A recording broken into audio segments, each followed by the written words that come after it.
Assalamualaikum warahmatullahi wabarakatuh. Video kemarin yang saya membahas tentang thumbnail, ada beberapa teman-teman yang bertanya, "Bang, thumbnail saya ini udah bagus banget, tapi kenapa kok video saya tetap sepi atau yang nggak ada perubahan sama sekali?" Jadi gini teman-teman, yang bisa bilang thumbnail kita bagus atau tidak, jujur ya, bukan kualitas gambarnya, bukan juga desainnya pakai apa, bukan juga HD-nya bagaimana, kualitas resolusinya. Tapi yang bisa menilai thumbnail bagus atau tidak adalah para penonton atau para orang-orang yang direkomendasikan ke kalian video kalian ke orang-orang tersebut ya. Sampai belibet jadinya. Jadi gini, di YouTube itu ada istilahnya yang namanya penayangan atau views, ada yang namanya tayangan ya. Jadi dua hal ini harus dipahami. Yang namanya tayangan artinya adalah YouTube sudah merekomendasikan video kalian kepada orang-orang yang dinilai YouTube suka dengan konten kalian. Anggapannya peminat mereka itu ya konten kalian. Itu adalah tayangan. Nah, di YouTube ini tayangan itu pasti akan jauh lebih gede, jauh lebih besar dibandingkan penayangan atau views ya. Jadi yang selama ini muncul di tiap-tiap video kita itu istilahnya kalau bahasa Indonesia adalah penayangan. Sedangkan ada yang namanya tayangan. Nah, di sebelahnya ada yang namanya rasio klik tayang. Nah, rasio klik tayang ini pasti berbanding lurus dengan persentase daripada antara tayangan dan juga penayangan.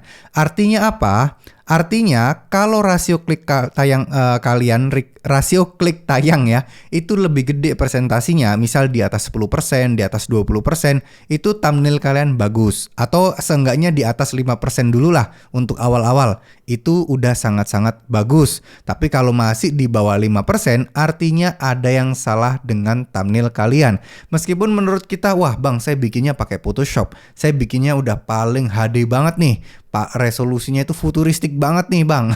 Tetap nggak akan ngaruh. Kadang thumbnail yang dibikin asal-asalan juga, isinya cuma teks doang. Tapi kalau itu ngena di hati penontonnya dan membuat orang penasaran untuk ngeklik, itu termasuk thumbnail yang bagus. Lebih bagus daripada bikinan di Photoshop dan lain sebagainya. Intinya adalah bagaimana kalian bisa merepresentasikan isi dari video teman-teman ke dalam sebuah thumbnail yang membuat orang penasaran untuk ngeklik thumbnail tersebut. Itu adalah kunci utamanya. Kalau soal bagus dan tidak, bukan dinilai dari pendapat atau opini pribadi kita. Saya pun selalu menilai, oh thumbnail saya bagus, ternyata enggak juga.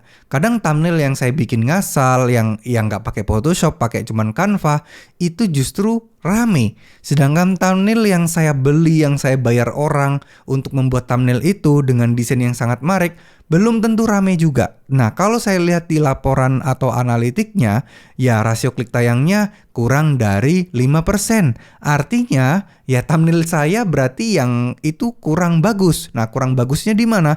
Mungkin kata-katanya kurang menarik. Mungkin gambarnya itu ada beberapa gambar yang orang itu nggak bikin eye catching. Mungkin pemilihan warnanya itu nggak bikin orang itu berhenti nge-scroll, atau terlalu sulit untuk dibaca fontnya. Ya itu bermacam-macam. Jadi font yang aneh-aneh, font kayak kaligrafi itu belum tentu bagus di YouTube teman-teman. Tergantung tema dan topik kalian. Jadi harus terus dieksplor. Kalau sudah nemu thumbnail yang cocok dengan target penonton kalian, ya jangan diganti-ganti. Ganti boleh, tapi sesekali mencoba hal baru. Siapa tahu thumbnail yang baru lebih bagus daripada thumbnail yang sebelumnya performanya. Tapi kalau setiap saat udah nemu, wah thumbnail yang ini tuh udah lancar banget nih, penontonnya udah suka banget nih model-model style kayak gini. Nah, kalian ganti. Nah, ada kemungkinannya makin naik atau makin jeblok. Nah, makanya harus ditemukan style thumbnail yang sesuai dengan kebutuhan kalian.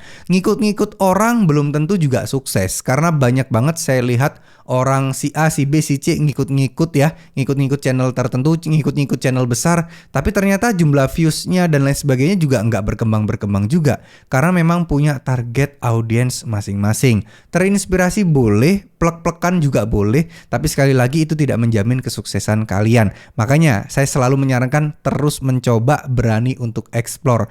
Jangan tanggung-tanggung, jangan takut-takut untuk mencoba hal baru selagi kalian masih dalam proses berkembang. Ya, jadi kalau kalian terlalu takut, "Bang, saya kan masih pemula. Bang, saya kan takut ini, takut ini."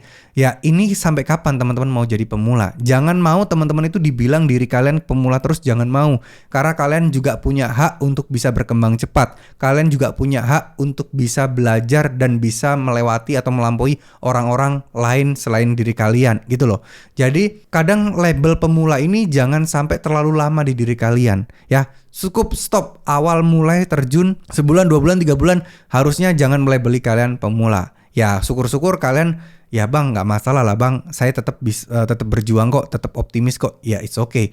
Tapi banyak juga pemula yang langsung mengatasnamakan atau apa ya, berlindung di balik kata-kata pemula untuk memaklumi apa yang membuat mereka gagal. Ya maklumlah saya masih pemula, belum ngerti cara kayak gini. Jangan. Nah, kalian kalau belum mengerti harus dicicil belajarnya, ya. Pelan-pelan, yang penting tiap hari ada progres baru. Tiap hari ada skill atau kemampuan baru yang teman-teman peroleh atau teman-teman kuasai. Itu sih, ya nanti nggak usah buru-buru. Intinya kalau buru-buru pakai trik apapun, kalau konten kalian belum siap, thumbnail kalian belum siap, sama aja bohong, sama aja percuma. Mau pakai jurus 1000 bayangan sekalipun, mau pakai jurus apapun untuk mempromosikan channel kalian, membuat video kalian direkomendasikan, kalau video kalian belum siap dan kontennya belum siap, ya nggak akan bisa jalan. Oke, mungkin si A pakai cara kayak gini, si B pakai trik kayak gini. Oh dia sukses, oh ada buktinya. Channel ini sukses pakai cara ini, channel ini sukses pakai cara ini, channel ini sukses pakai cara ini. Kalian ngikutin, sukses juga nggak? Belum tentu.